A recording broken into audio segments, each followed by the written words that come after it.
O'Grady? Here. Dornbrook here. Smith? Here. Epstein? Here. And Rickard? Just thought I'd shake it up a little. Okay.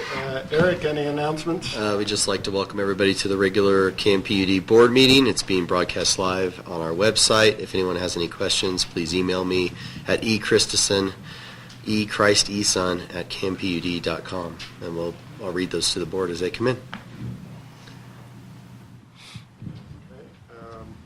Move on to comments from the audience. Anyone wish to address the board? If not, we'll move on to corrections to the agenda or consent calendar. No corrections. Then we'll move on to item 6, adoption of the consent calendar. Anyone have a question? I move we adopt the consent calendar. Okay, Nancy, you have I have a question on 6E,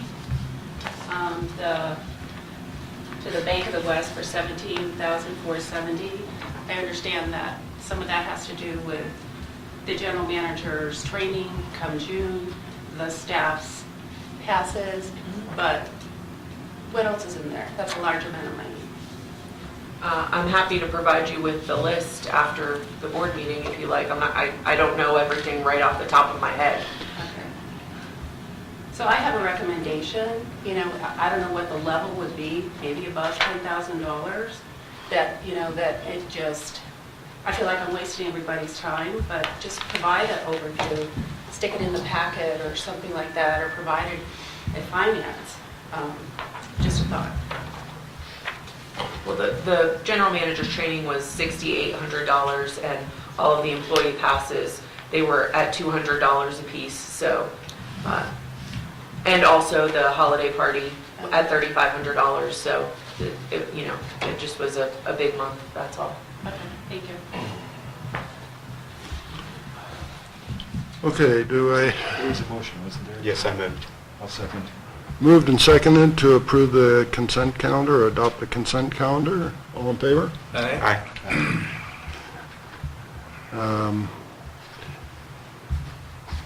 So we'll move on to item 8, items for board action.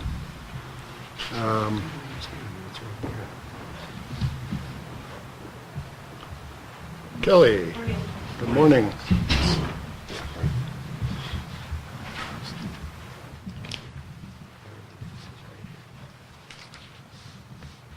We'll begin with the balance sheet on page 23.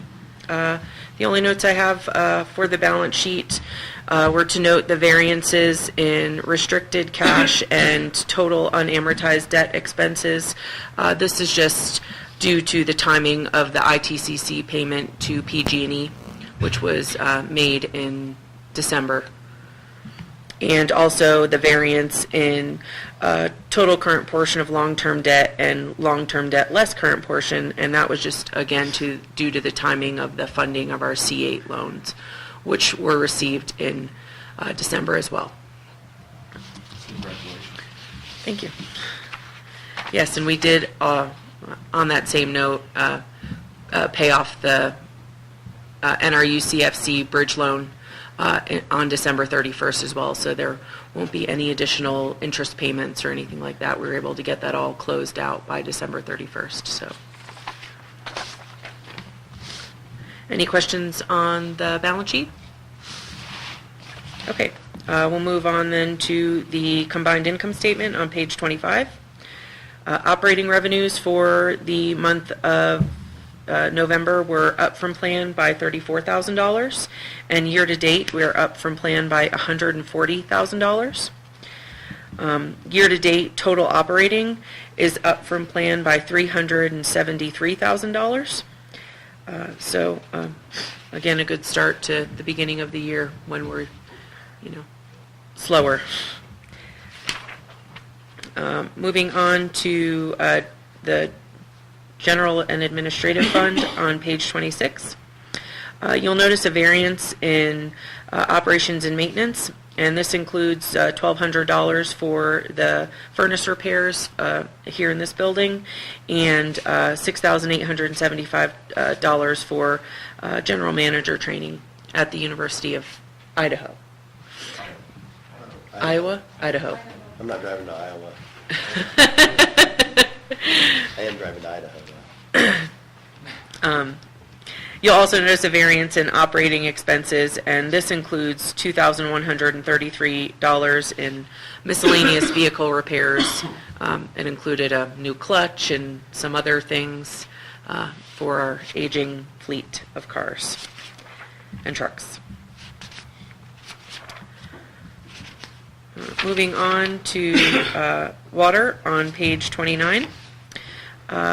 Operating revenues for the month of November were up from plan by $3,000. Year-to-date, they're up from plan by $6,100.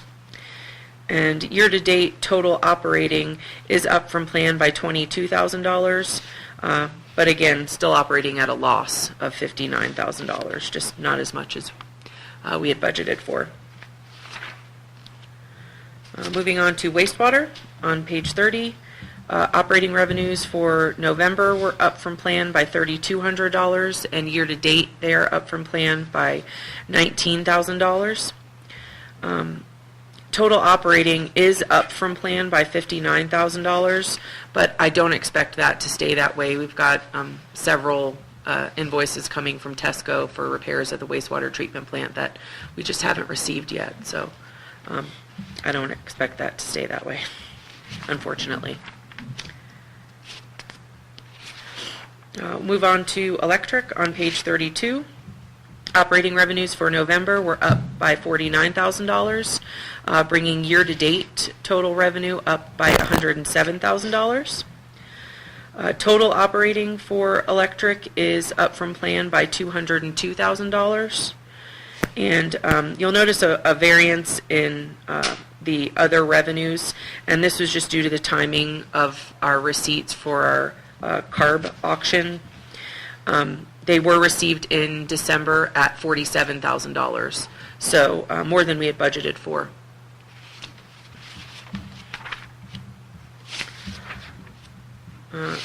Moving on to propane on page 35. Operating revenues for November were down from plan by $19,000. Year-to-date, they are right at budget. And year-to-date total operating is down from plan by $7,600, and this is mainly just due to all of the salaries and wages that we had to do for the propane leak survey repairs. And that is all I have on income statements, unless there are any questions. Do the carb receipts count towards the rust ratios? Yes. Not the operating portion, but it is considered, it's non-operating income, so it does help. Okay. Moving on to the balance sheet comparison, I just had one note. Because of the large variance in unamortized debt expenses, obviously we know that's due to the one-time payout to PG&E for our cost of ownership. So that's why there's such a large variance there. And I didn't really have any notes on the income statement comparison. We are doing better than last year by $177,000 better than last year. So considering we've actually had some snow this year, I feel like that's a good comparison, being that there wasn't as much snow last year and we're doing better. So.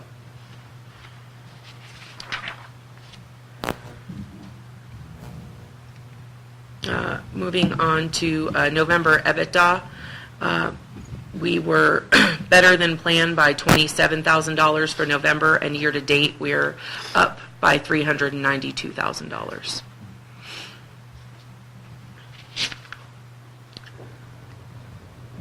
And moving on to December preliminaries. December revenues were up from plan by $27,000, bringing our year-to-date revenues up from plan by $162,000. So, again, not a lot over budget, but a good amount. It's adding to the in the plus. So do you have an estimate based on this on how much, in terms of the Russ tier ratios, how much property tax? I do not yet. Operating wise, our operating tier ratio, I think will probably be okay. But because of all the new debt we've received and things like that, there are 4 other ratios that we have to meet. So I have to look at that. At operating tier ratio, we were at 0.85 in November, but that's usually about where we are in November. So I expect that we'll be close to meeting our operating tier ratio in December once we get all those numbers in. But there are some other ratios that we have to meet as well that I just don't have an estimate on yet. Well, except for that, I think it's good performance as well as good budgeting. And that's a hint for the upcoming budgeting cycle. It's about to be here. Next month is when we produce the calendar for our budgeting. So, and preliminary, what's the word? Assumptions. Assumptions, thank you. And we start working on capital budgets Right. for each department this month. So yeah, just a couple of months off from budgeting. Moving on to cash flow. December, we ended with $1.9 million in operating cash, and we have $85,000 in our cushion of credit. I did not want to transfer anything to the cushion of credit in December, just due to the fact that it's our lowest month, and I will be able to do it next month and bring that balance back up to where we're keeping it at the one quarter of payments in there. So total operating cash, we ended at $1.99 million. Our budget was for $1.77, so better than planned by $221,000. And considering it's December, being at that right at that $2 million mark makes me feel better, even though our reserve is now depleted down just to $151,000. So I'm looking forward to building that reserve back. And our low point in the 5-year is still December of 2020 at $1.3 million.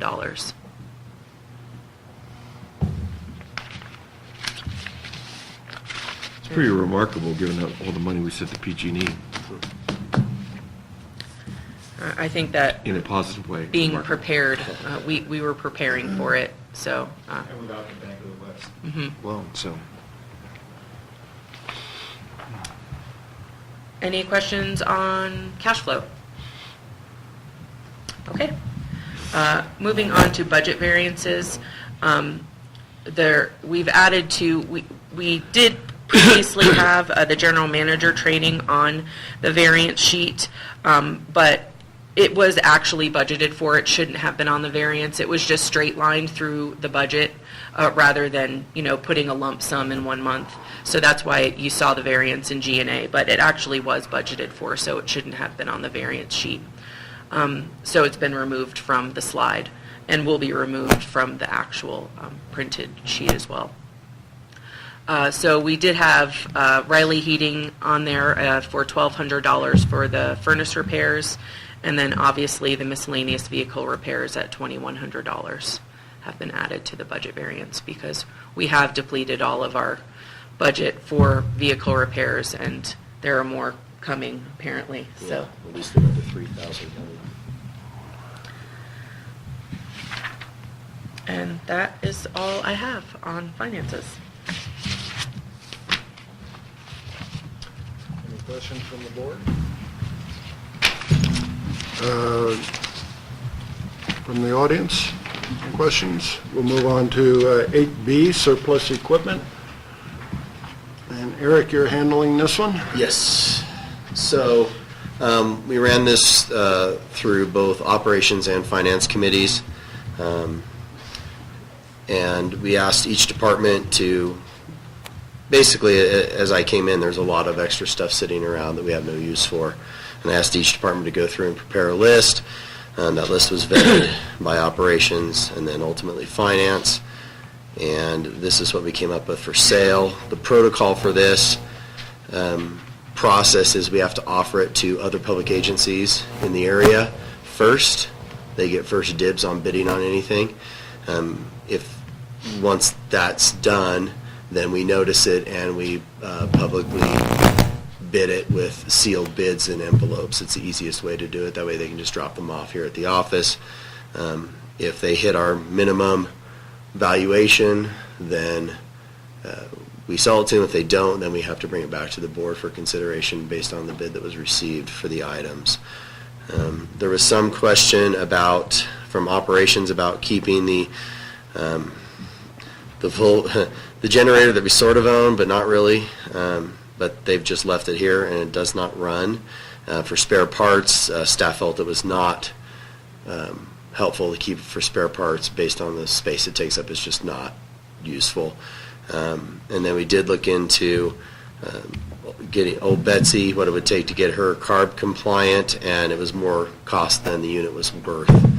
So this is the ultimate recommendation from staff, and we would look for approval from the board to surplus this equipment at the estimated values listed.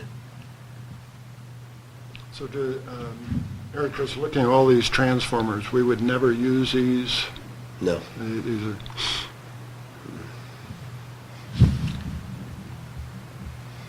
Yeah, we had the questions that he just raised coming out of operations, right? And we had a finance committee, I'm on both committees, we had a finance committee meeting afterwards and discussed those, and Eric followed up on those questions. Finance recommended trying to sell the equipment and getting $50,000. Yes, Nancy? So Eric, in the publication to the, well, not publication, to the offering it to other agencies, is there any requirement that the Native American community has to be offered those? No, there's not. Thank you. They would bid with the public, Okay. but they're welcome to bid, just as anyone else would be. You need a motion? Motion, please? we do need a motion. We need a motion from the board to surplus this equipment at the estimated values. So moved. Moved. I'll second that. Seconded, all in favor? Aye. Okay. Move on to item 8C, performance reporting for levels. Morning. We have performance reporting for December. Starting with electric, we show 1.2 million kilowatts being produced, all purchased off the grid. We have a total system loss, an unidentified system loss of 162,000 kilowatt hours, which brings us to 14% for the month of December. We are shooting for 12% for the year, and we're a little high right now at 13%. I expect that to come back in line over the next few months. Randy, I have a question. So I just did a quick back of the envelope calculation. I'm not sure if I was using exactly the right numbers, but I came up with the cost of our electricity from Shell all in looks to be something over 8 cents a kilowatt hour. And I thought we were more in the 7-cent range. So I guess I'm just wondering is how is the unhedged approach going versus what we had been doing? Do we know? I have not checked on that recently, Eric. I thought we were still in the 7-cent range too. So I'll check on that and get back to you. Shell did give us some preliminary numbers if we chose to go back to a hedge. But from their perspective, we're doing well because he felt that we wouldn't want to take him up on this. And that's Robert Pierce from Shell. Yeah. But I will present that at the next operations. Yeah, I mean, I think what I did was I took information from the electric income statement and then this information, and just did division. Now, I don't know if there's something in there that's, The diesel fuel is in that cost of goods. okay. So, And we did buy a little bit, there wasn't a big purchase, but it was a little bit. right, we did purchase some diesel, So so that that would- might be skewing your number a little. Okay, that may be added in then. But I would be interested to know how we're doing against what we would have done, you know, the old way of doing it. I'll take a look at that. For December, if we move on to propane, we're still in the negative loss territory. We brought in 3.2 million gallons of propane. We have a negative loss of negative 7% for the month, negative 7% for the year, shooting for 2%. Moving on to water, we produced 1.65 million gallons, and we sold almost all of those gallons. It was a good, even month for us, 0% loss. We're at 12% for the year, and we're shooting for 15%. So we're hoping to keep that steady through the rest of the year. So, in order to have a zero loss, means we have no leaks. Well, we had 7,000. Yeah, I mean, but appreciably no leak. Yes, we do. Factored into this is the tank levels, and so sometimes you see water being produced from the wells and stored in the tanks and not going out to the system. So sometimes we see higher losses than actual. So there may be. I'm not going to say there's no leaks, but I think they're minimal. The minimum. So in October, 35,000 gallons discovered leaks before meters. Were those repaired? In October, yes, they were. And then after that, we had a 1% loss and a 0% loss. That's interesting. Might mean repairs work. Here's hoping. Yeah. And it also goes to the water theft issue from our hydrants as well. People that aren't using hydrant meters, it solidifies that as a factor in the summer.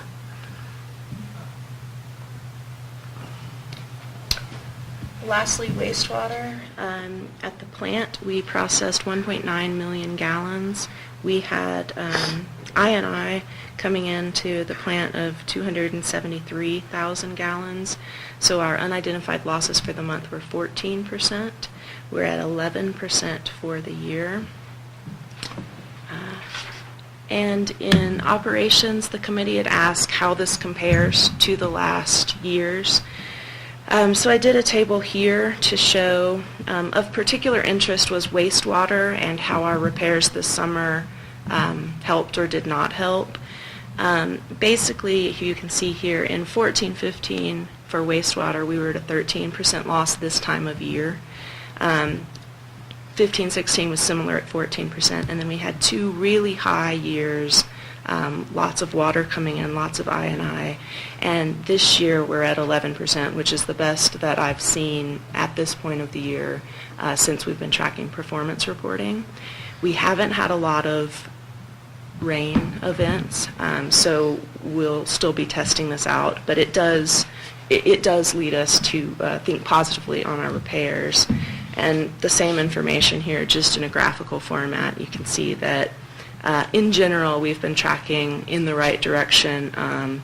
For electric, water is a little all over the place, and then wastewater, we're hoping that we have started to fix our major problems out there in the field. Looks pretty good. So, if anyone has any questions, I'll be happy to answer them. Any questions from the audience? Well, thank you, Brandy. And Brandy, welcome back. And You want to talk about aquifer levels? We don't have a slide for that, but it is in the board packet. yeah, we do have that in our, Yeah, I've got a question about it, so. yes. Go ahead. Oh. You know, I don't know, 3-4 years ago, I was kind of used to seeing our aquifer levels at what it's shown here this year. And then there was the changes to some piping or whatever to make better use of wells 4 and 5, and also a change in how we used well 2 versus 4 and 5, and 4 and 5 was really deemed to be our storage, right? And I know well 2 was out of operation for a while. I don't know if that's the reason for this, but this is back down to levels that were starting to cause some concern back, whatever it was, 3 or 4 years ago. Now, what I'm wondering is, has this rebounded, or is it still going down, these aquifer levels now? I think you're seeing them lower because of what happened with well 2. And it's going, every time we take well 2 down, it taxes the other wells.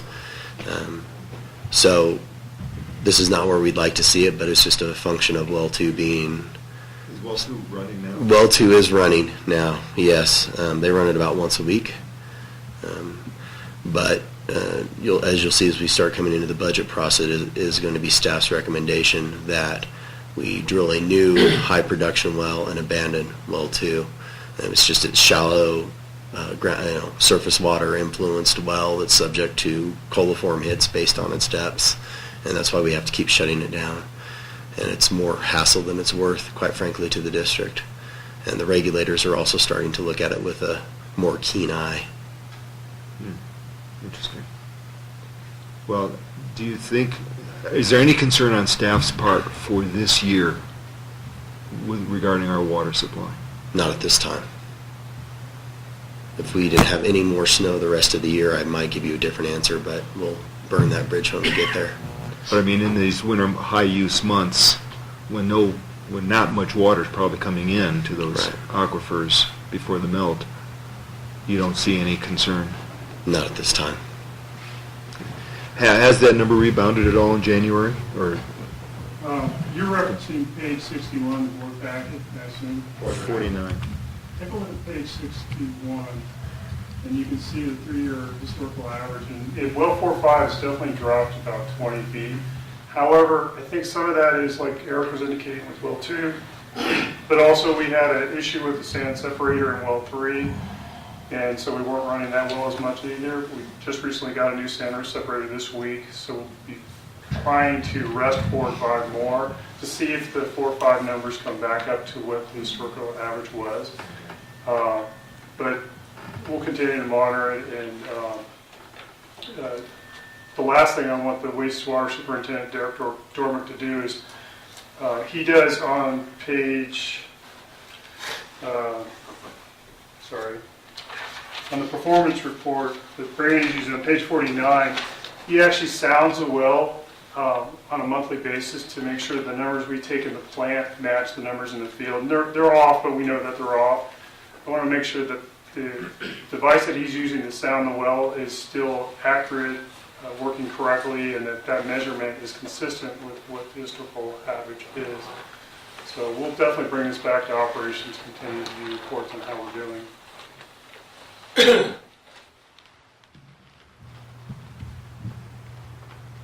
Any other questions on the aquifer? That we'll move on to item D, employee housing rental rates, and Eric? Yes, so we've had this at the Finance Committee for a couple meetings now, gone through quite a few iterations, a lot of good input from the committee, also input from the board in November about their perception of how things should be done. Ultimately, the Finance Committee recommended option 3A, which is included in the packet. It is a 20% increase to the current rental rates and a 20% increase to the housing credit. The net effect of the budget is a $600 positive for the overall budget. But again, it recognizes that we haven't raised rates since 2000, or changed rental rates since 2004. Recognizes we're well below market rate, and it's just a way. And we've also said this would also set the policy of rents for non-employees in case we get into that situation, which are much more comparable to the market rate, which you can see in the table. So we would recommend the board approve adoption of option 3A, and I would imagine we would ask for it to be effective beginning February. I don't want to go retroactive on that. Just two other things. The net increase is 10%. Right? Oh, sorry, 10%, 20% on the housing credit. Right. Yeah, it's a 10% net increase. And the other reason for doing this is in case, if we want to use this as collateral for borrowing, we've got to get more rental value out of it. And I'll also note that Kelly was involved in all these conversations and she didn't start crying once. I did at home alone. Oh, you did it at home alone, okay. So I have a few questions. How much money do we owe on Lava Rock? We don't. We don't owe any money on Paid Lava off. Rock? It's all paid off? Well, we do have a Bank of the West loan, which this parcel secures, which is all the buildings on this parcel, which includes Lava Rock. So there is So still explain debt on. that to me. So there's 3 buildings on this, well, there's 3.5 buildings on this parcel because the wastewater plant straddles the parcel. But accepting that, we're resolving that issue. The maintenance shop, the CSB, and Lava Rock are all on one parcel. And the loan we have with Bank of the West, which the remaining balance is less than $300,000 at this point. Less than 400,000. Yeah. A little less than 400,000. So that note is on this parcel and all 3 buildings on this parcel. Okay. Not specific to Lava Rock, though. It's the parcel and all these buildings. And what are we using those funds for? That's debt repayment. The loan was used, I don't know what it was originally used for. That predates me. When we before we got our funding from Russ, we got that loan from Bank of the West in 2012 to help with funding the Out Valley project. Okay. Are we, do we have any kind of a replacement repair fund for employee housing? We don't have a reserve, but we do budget annually for operations and maintenance and replacement of appliances. Say like a roof or something? We don't have that. We haven't budgeted anything that catastrophic yet. Just for like carpet painting? Carpet painting, washers, dryers, hot water heaters, those sorts of things. That's generally what we've been replacing to date. We've done carpet, that's true. Some linoleum, I think, is So in it. are we- Not yet. Not yet, soon, this year. Are we losing money on employee housing? Yes. How? Employee housing costs more than what it produces in terms of rent. It's about a $60,000 debt annually. So basically for utilities, is what you're saying? It's losing money to pay for the cost of utilities? No. Well, how is it losing money? Sorry, it's a $32,000 deficit. That's what we. In terms of paying off the debt? But that includes depreciation too. Okay. So if you exclude depreciation, it's about a $32,000 annually is running in the red on employee housing. That should be a profit. Year-to-date is page 31.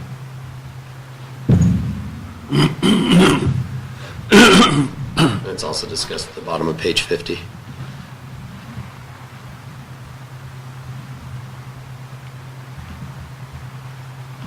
So it generates, so the G&A allocation, yeah, so the income is about 50,000, the expenses are about 80,000. That includes depreciation, like I said. So if we raise the rents, are we going to break even, put money into a fund? We'll put an extra $600 against that $32,000 deficit. That's all it is. Well, it's a little bit more than that because for the employee housing part of it, right? Because the $600 net includes the housing credit that goes to people who aren't living in That is correct. Lava Rock. So there are, 3 or 4 people like that. So,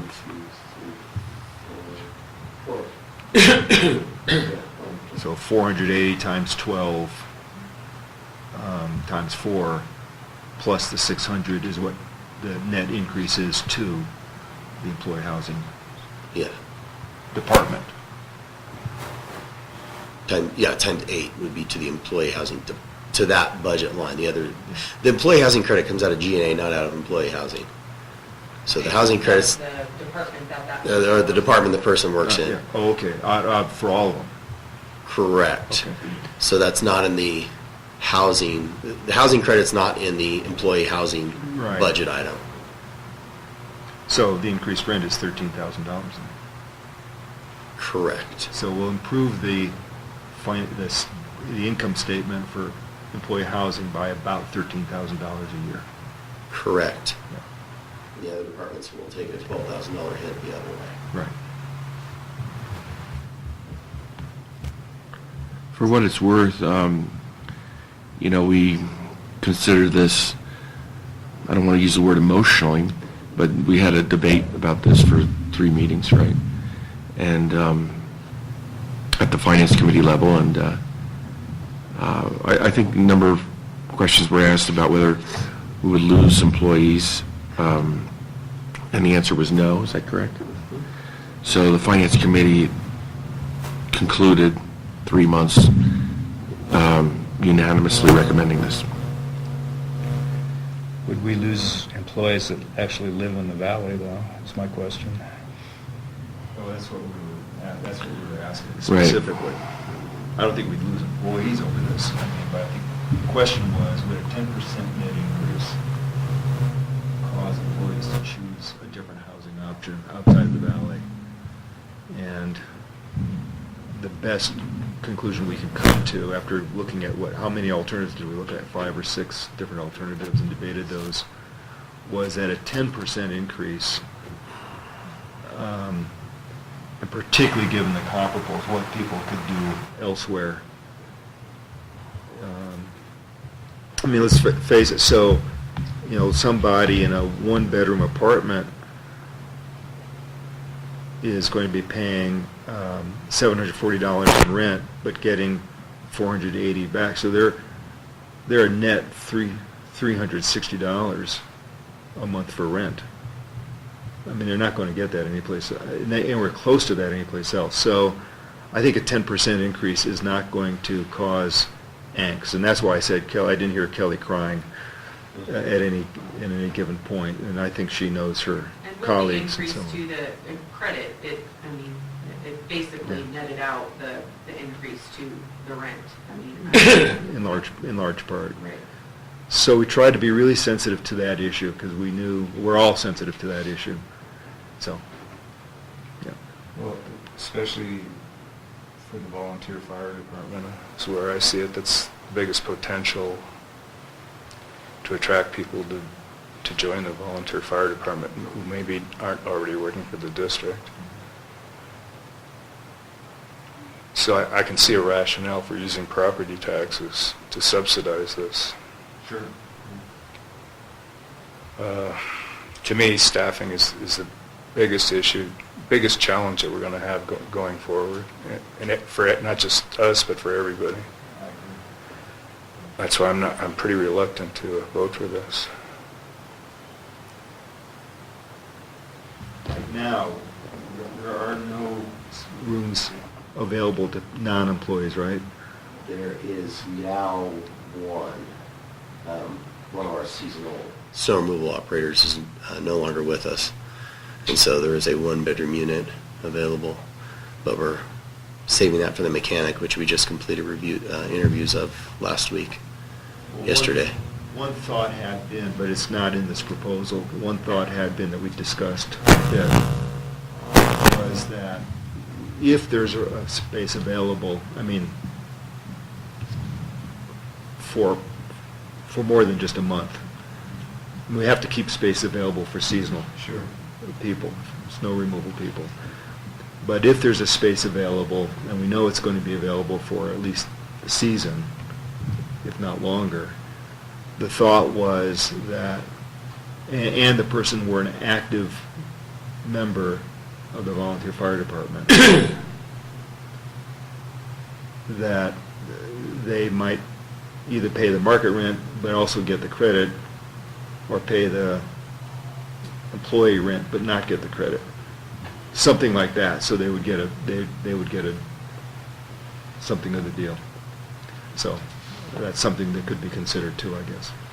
I know there's not much development going on right now. What is the current status of deed restrictions? Is the TriTech, is the county going forward, have they done away with deed restrictions on new development?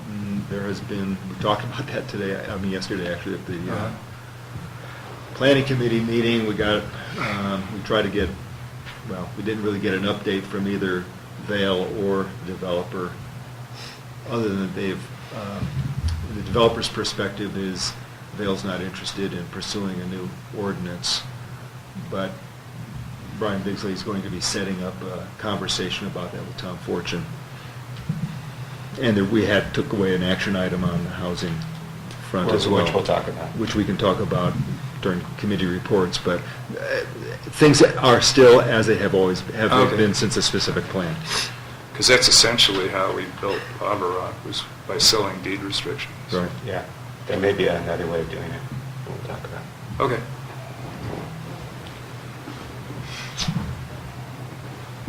Okay, any other questions? Do we have a motion? I'll move. And I'll second the motion that we go with the staff report. Okay, as it will be the recommendation of staff and the committees, option 3A, so we're clear. Yes. Correct. All in favor? Aye. All opposed? No. Motion passes.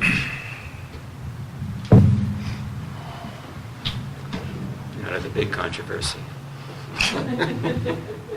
Yes, moving on to 8E, postage machine rental. We're all very excited about this, just so you know. We can tell. Please calm down before you. I'm one of the ones that's not good. Yes. We have your back. So, quickly, the background on this is, we've had our current postage machine for, I think Drew said yesterday, it's been here since he was here, so about 12 years we've had this same postage machine. And it is a discontinued model. It's no longer serviceable. But our rate for this postage machine went up from $68 a month last year to $82 a month this year. And it's because we are not under a contract with Neopost or with a leasing company for this. It's just on a month or year-to-year rental. And they said that because we are not under a contract, this can increase each year from 20 to 40%. So with that, I freaked out a little and decided I needed to go out for bids on a postage machine. And while I was doing that, also looked into a folding and inserting machine. We do currently have a folding machine that is just as old as the postage machine. It is constantly, Drew's having to constantly service it and take it apart and put it back together. So with that, I went out for bids, and the one that staff is recommending is the bid from Neopost. MMS West is who we are serviced through now. Our postage account is with Neopost currently, and it would be for a combination postage meter and folder inserter at $164 per month on a 60-month lease. And we feel that the staff time that's going to be saved with having a folding and inserting and sealing machine is going to make up for the increase in cost for having this machine. And so that's my spiel. Kelly, I have a question on the lease versus a purchase. If we had the old one for 12 years and we're paying a monthly rent on it, We are not the folding machine. but the postage machine? Yes. You can't own a postage machine. Yeah. You can't? Okay. No. That answers that question. And at the they're owned by the post office. Yeah. And at the Finance Committee meeting, I was asked to ask about the buyout of the folding and inserting machine, which I did. At the end of the lease, he said it would be about $700 to buy the folder inserter at the end of the lease if we wanted to do that, or we could lease a newer one at the time if we chose to as well. Any other questions on this item? Well, the one thing we did talk about, somewhat related, is can we get more people to forego a mailed paper bill and newsletter? And so I think some action might be taken on the website to make it so that when people are choosing how they want the bill, that it's either electronically or by mail, but not both. Because we do have several people that get print and emailed statements. So, and it was because we gave them the option to do that. I think there's about 152 people that get print and email. I don't know if that's a good idea or not, but something to get people off of the paper. You could charge for it. Pardon me? You could have it for some of us to write it. I know that. Well, I mean, it costs us more, we could charge for it. Yeah, next time you get hacked, tell me it's worth it. Okay. Okay. I haven't been hacked yet. So, So the consensus of the Finance Committee was that, we need to do this, right? And so we kind of encouraged Kelly to go look into the buyout, which you're saying is $700. Is that going to be written down anywhere, or is? It's part of the, what the.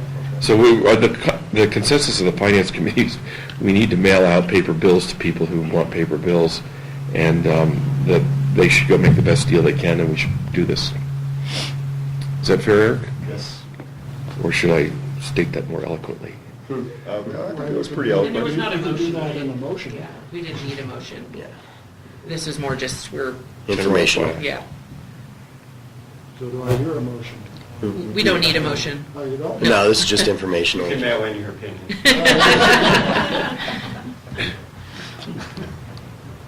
Oh, we're done with that one. Okay. Okay, It's going to be a short meeting. we'll move on to item 9, General Manager Report. I think the board's been privy to this and a few other committees, but we are finally done with 115 kV line in PG&E. That has been transferred to them as of the end of last month.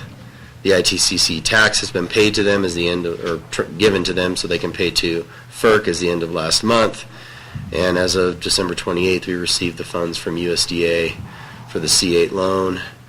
We no longer have to pay a monthly O&M to PG&E for the line in perpetuity until we're all long dead.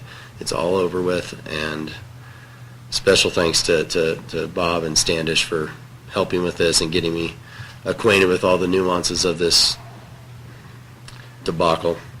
And I'm just glad to say we got it finally done. And on schedule, we did everything by the deadline within the contract, so we didn't incur any extra O&M from PG&E.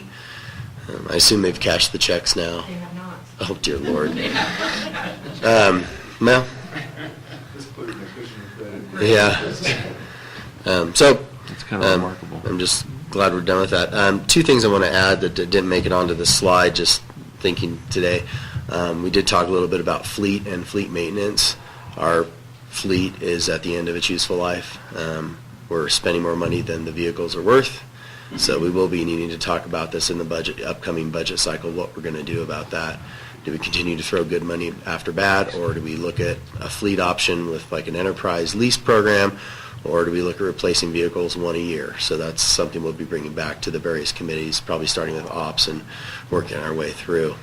The other thing is the surveyors are continuing to work. They had to set a new PIN based on an error with an old PIN relative to resolving the wastewater plant issue we've talked about before.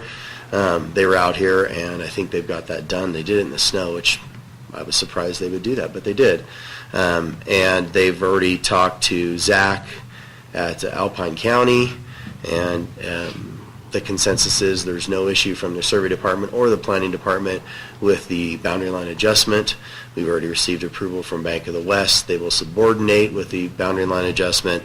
So it's just crossing the T's, dotting the I's at this point, going through the process with Alpine County and then ultimately with Bank of the West. But that is coming closer to completion at this point. And then we can decide if we do want to go after the Bank of the West refinance with the new property lines as they are. Any questions on that stuff?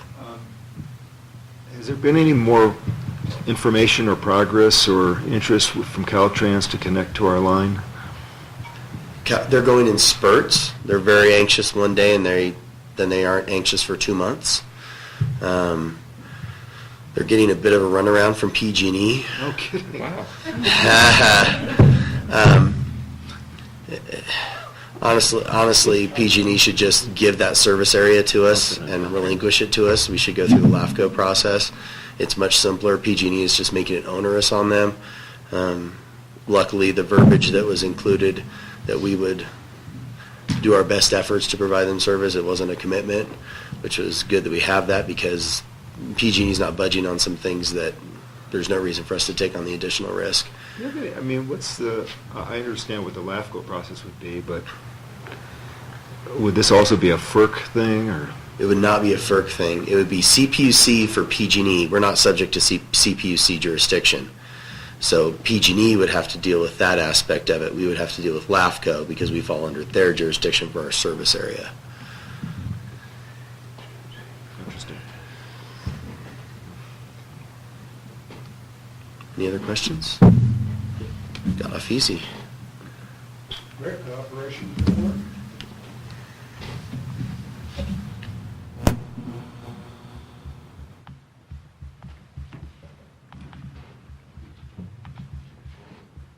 Well, on December 28th at 1:30 in the afternoon, we were alerted that there was no power in unit number 3, which is the base camp creek building, sometimes known as.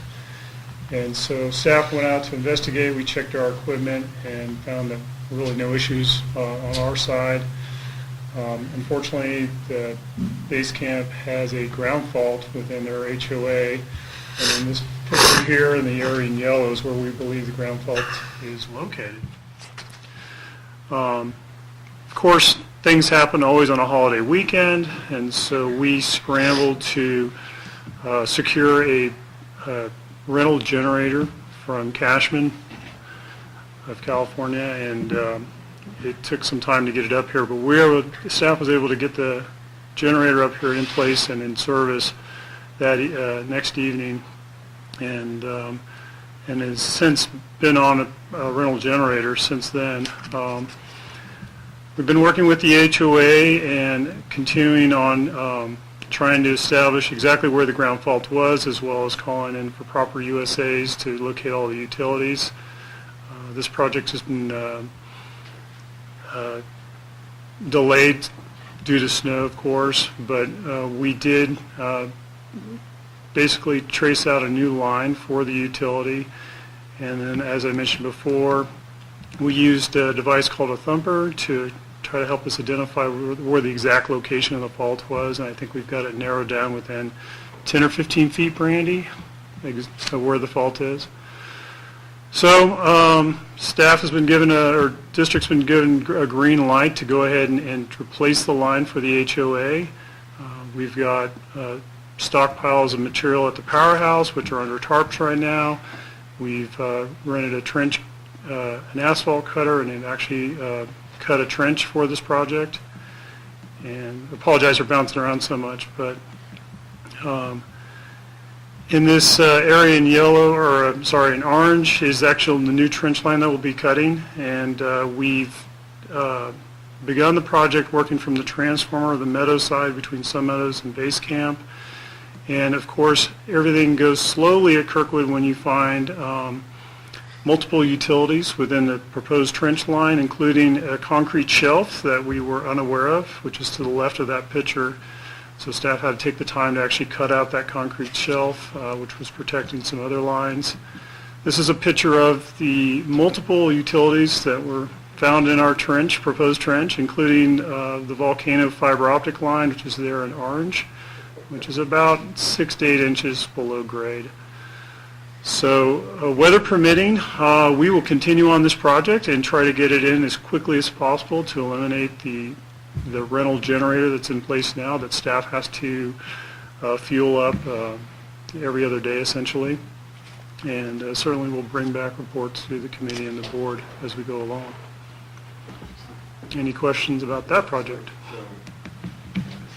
The fault was found on the district's side of responsibility or on It was the, found on the customer's line, well past the property line. If you look at that, go back to that graphic about 8 slides ago. Yeah, I think it's in the board pack as well. yeah. So our jurisdiction ends at that pavement. That's about where the property line is. That's our line. Everything after property line is the HOA's line. They're fully aware of this, as are their property managers.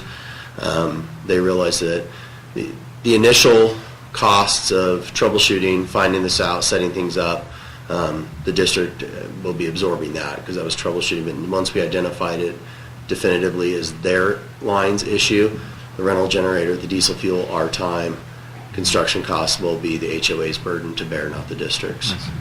And we did give them the option Passing of through our meters, right?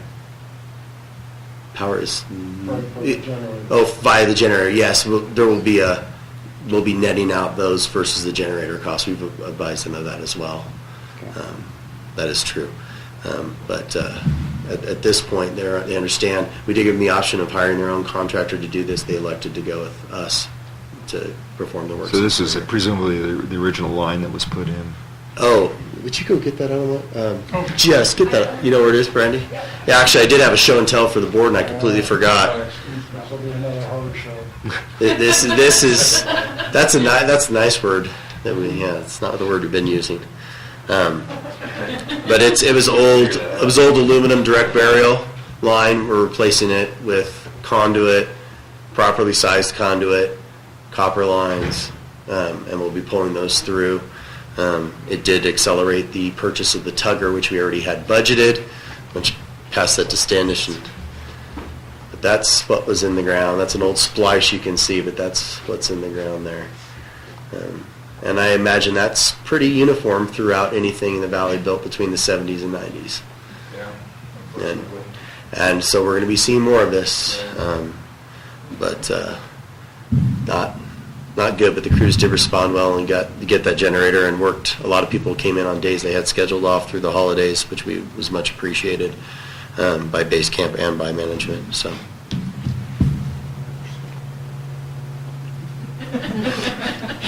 This was the issue you emailed us about, where people couldn't find the keys to the closet? That is correct. That is correct. Yeah, there was an interesting lock on nobody knows whose it is. Okay, Rick, anything else? Not on that project. I was going to talk about water, but I think we covered it before, water wells. The final thing, and just zoom through the slides, is propane. As we reported at the last board meeting, we had issues with the valves and or with the tanks leveling themselves. This problem is still there, and we're able to kind of mitigate the problem by either isolating the tanks with valves and or filling the tanks that are offset to compensate. So we will certainly continue to monitor the situation through the winter and then make necessary repairs as needed during next summer. The second issue... Rick, do we know why this isn't working? I mean... It's the valves you didn't replace on the big tank. The internal valve. The internal valve. Okay, the same Same thing we reason. did on the small tank. Yeah, okay. Exactly. Which we covered at the last meeting, okay. A new issue is the water vaporizers, and in particular the unit on the left there, the blue unit, which is the secondary, the backup unit to the green unit. Because we haven't been doing preventative maintenance on the equipment, and not knowing that we needed to, we were obviously monitoring, checking the equipment, and doing everything we thought we were supposed to do. This unit started having issues where the thermostat wasn't shutting off, or the coolant within the unit was overheating. Staff evaluated the problem as well as contacting Kiva. Jeff Pilgrim, and there's a new guy, David, I think it is. Anyway, it was discovered that within the unit itself, because of corrosion to pipes, the unit was becoming fouled with debris, and the pumps were getting clogged up with this goop that you see within this picture here. As of yesterday, staff was able to actually flush the antifreeze within the unit, clean the unit, replace the pump, and this is some of the debris that came out of that unit. So since then, I haven't heard anything this morning, but it seems to be firing and working well, and we will clearly introduce this maintenance procedure moving forward on an annual basis to prevent the issue from happening again. But again, it's a project that staff was able to do in-house. We did have some consulting work through Kiva Energy, which have been very helpful, but just wanted to bring it to the board's attention that the propane system definitely needs ongoing maintenance, and we will provide it as best we can. And that concludes my report for operations, unless there's any questions. Rick, unrelated to anything you talked about, but something that I've just been wondering about, or maybe this should be in the general manager's, or maybe I should be asking. I missed that opportunity, I guess. The wastewater treatment plant. I was just looking back at the budget, and we budgeted $190,000 for various capital improvements or repairs, replacements, and so on. And I know that there's a lot done on the collection system. We had $80,000 budgeted. I don't know what we spent on that. And then 66, I think. a little under than that. Obviously, the roof, I don't think has been done. No. So that's $25,000. Maybe that's done before the end of the fiscal year in the summer when the snow melts. I think going back to the wastewater report we had a few months ago, it's a complete tear-off re-roof at about $200,000, $250,000. Oh, it's not just the... It's, so that'll be next year's budget. We'll be including that complete tear-off redo. Okay, and then there were a couple of other things with the treatment plant. I was just wondering, are you, at this point, are you satisfied with the pace at which repairs and so on are being made, understanding that it's going to be a several-year, 3 or 4 or 5 year process? I mean, I know you'd like to... duct tape, baling wire, and bubble gum. Yeah. But we're keeping it running in anticipation of the next 5-year cycle of ultimate capital replacements that we'll need to consider. We're continuing to have issues with the centrifuge. I know that's a 4-letter word here, but it continues on. We're working on that. I think we'll be able to continue to use duct tape and baling wire and bubble gum over the next 5 years. If something catastrophic happens, obviously we'll bring it back to the board, but I have a marginal level of comfort with the 5-year plan as being adequate. Thanks. Nancy? I just figured it out, but that's a shovel, right? Right, correct. Okay. So I'm just curious, what does the district do with that debris?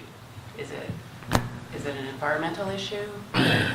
It's actually just iron. It's Oh, just okay. steel. Okay. It looks terrible, but it's just water and rust. Thank you. Any other questions on the operations report? Thank you, Rick. Let's move on to item 11, standing committee reports. Eric? So we had a planning committee meeting yesterday. Eric was not able to attend. He was in a court date. So Rick was there and Jess was there. So one item on the agenda that we didn't address because we weren't sure what we were supposed to address was the LAFCO representation. I think we talked about that at the board meeting and we're supportive of the direction that the Dane was his name, presented. So anyway, so that'll be in our next meeting, I guess. This is just an update to say that we'll be working with the LAFCO representative from Alpine County. I've been talking to Supervisor Woodrow about it. She's had some other issues come up, so that she's going to get back to working with us on that, and we'll be working with the other 3 special districts within Alpine County on that. Okay. And that was the extent of what that update was. Got it.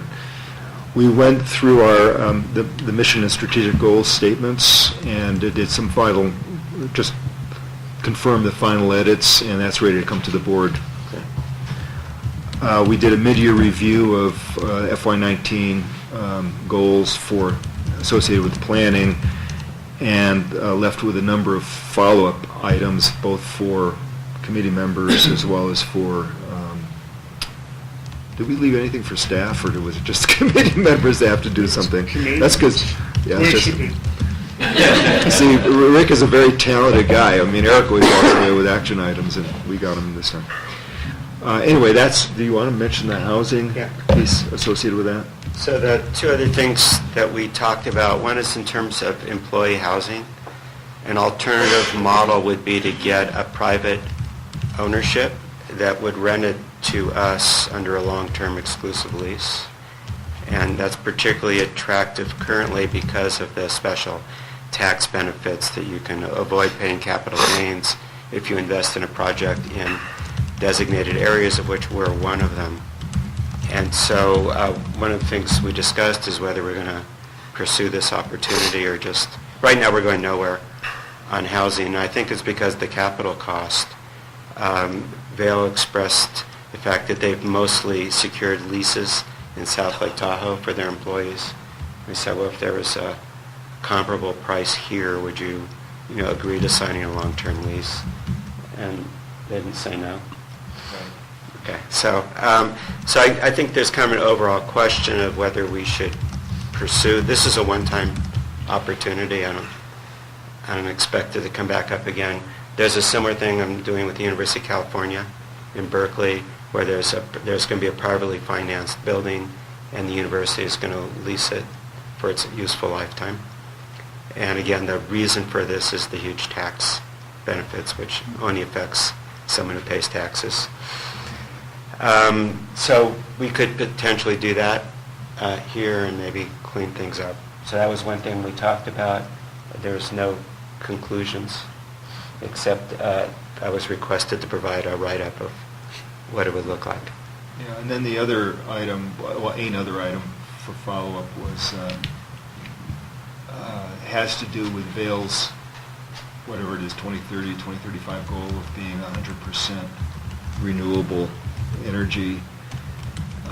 And Bob again reviewed that that we're on track for that, in compliance with the California law for electricity, but the issue is propane. And so we talked about, Bob again reviewed the idea of at least doing a feasibility study for some larger buildings for using heat pumps. And so we left with some action items. Frank is going to see if some of his property management clients would sort of volunteer their buildings just to have a feasibility study done. I volunteered to contact Pyramid. And in any case, Bob again is in contact with people at UC Berkeley, graduate students who would do the feasibility, who, if they wanted to, I mean, if we'd have to propose this, but they would do the feasibility study. So it wouldn't cost anything to us. It was just an opportunity to explore the idea. It would cost me something. It would cost Bob something. Yeah. But that's nothing new. Right. But I think the general question is, so eventually it will be illegal to sell propane without dealing with the greenhouse gas content of it. And those regulations will happen in the next decade. I can guarantee you that. Will or won't? Will. They absolutely will happen. So long term, we are better off selling electricity than propane. So the question is, at our current electric rates, it's unaffordable to, if you have propane heating, to switch to electric, you're going through a huge cost. So is there a rate at which we can charge for electricity, for which switching from propane to electricity as a heat pump, does that make sense for the customer and for us? That's the open question. So there's a capital cost to add it to a building that already uses a boiler powered by propane, to instead have the boiler be powered by a heat pump. instead, separately metered at a different tariff rate for anybody who does it. At the moment, there are 0 heat pumps here, so we would say, well, as near as I can tell from Cheryl, it never worked. Right. So I'm saying there's You did drill. yeah, so there's a half a heat pump.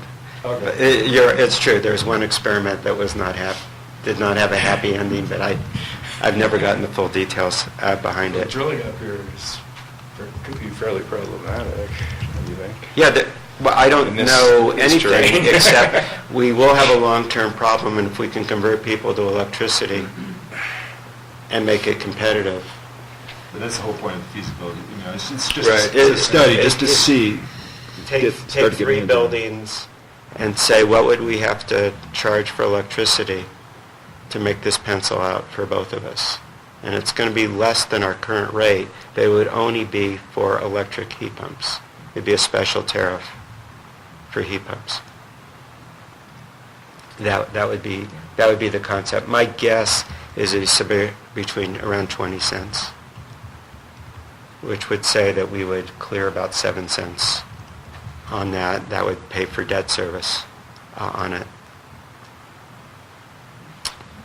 So anyway, that's, it's an action item that we've taken, and we'll bring back to the planning committee. And then finally, Well, are we allowed to comment? I'll try. You shut me down. I think it makes sense to pursue that. I will say that as somebody who wakes up in the middle of the night every once in a while worrying, I do worry about what happened, those 2 houses over there blowing up to my house, your house, whatever. I would encourage you to look at the most favored nation pricing thing in the sale of Mountain Utilities to the PUD, which you know all about. Right. And I don't know if we'd run afoul of that with a separate tariff, is my question. And bear in mind what Shanahan said when we looked at the separate rate for Vail. You can't try to implement public policy via reduced rates. I don't even know if Vail would take advantage of it. Oh, no, I'm not saying Vail, but you can't implement a different rate structure to implement public policy. That was his email. I'd refer you back to that from Shanahan quite a few months ago. This wouldn't be special for any one individual. It's not discriminatory. It didn't matter. I just read that. I'd recommend reading that again. Okay, somehow I don't believe that one.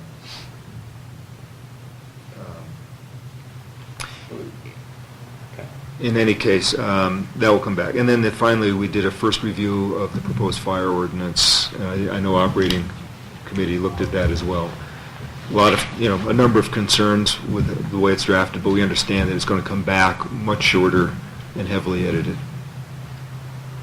So that was the planning committee. Very good. Bob, did you do anything else on IT this year? No, there was no meeting. And Peter, operations, I think we covered everything. finance, Same as, good personnel, we had a meeting, so we'll move on to temporary advisory committee reports. And Eric, you have your ad hoc fire. Yeah, so first I have to ask a question. I didn't have an opportunity to talk to Eric. Has there been any more conversation with Chief Hughes? Yes, that is continuing, and Rick has provided him with some of our talking points that you and Rick and I had talked about before. Okay. So I said last month I would give a brief summary of what this is all about. And it's very sketchy at this point, so there really is no detail. But we had meetings with Terry and the county administrator, or is that what you call it? CAO? Chief Administrative Officer. We have a new one now. And you have a new one now, Chief Hughes, Sheriff Stevens, and so on. And following that meeting, Chief Hughes contacted Eric and Rick, and I don't know if what was said was, and maybe Terry could, it doesn't really matter, but I think that there was at least a little bit of sympathy with what we pay versus what we get. And I think there was a good understanding of the the difficulty we have in keeping the fire department properly funded, given our priorities for use of property taxes with the rest covenants and so on. So Chief Hughes reached out to Eric and talked in very gentle terms about modifying our arrangement in a way that might allow Eastern Alpine Fire to contribute more to us, for example, in the way of training and training expenses, possibly in terms of some of our capital needs, certainly joint grant writing and so on. But what that arrangement would entail and so on is what we don't know. We haven't gotten specifics about those things. And that's what we've been waiting for. But like Terry just said, there's a new chief. Chief Hughes wanted to wait until this new chief administrative officer was in place, and that person came in January. So that's what we know so far. That's what I know so far. And to add to that, we've started drafting the request for proposals for the special tax, as we talked about. I've reached out to CSDA. I've got a few sample RFPs that have been used recently. Last year, how many did we say? There were 60 special taxes proposed in the November 2018 election.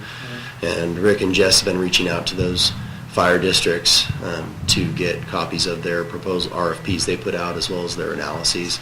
And we have a good information on their success failure rate as well. So obviously, we would dearly love to avoid doing that. Yes. We love to avoid spending the $50,000 or so that it'll take to have that consulting work done for us. We'd love to avoid going to the vote to our customers and for a vote, and we'd love to avoid the tax. So the first thing we did was went to Vail. The second thing we did was talk to the county as hope for solutions. And the third alternative is the tax. So that's where we are.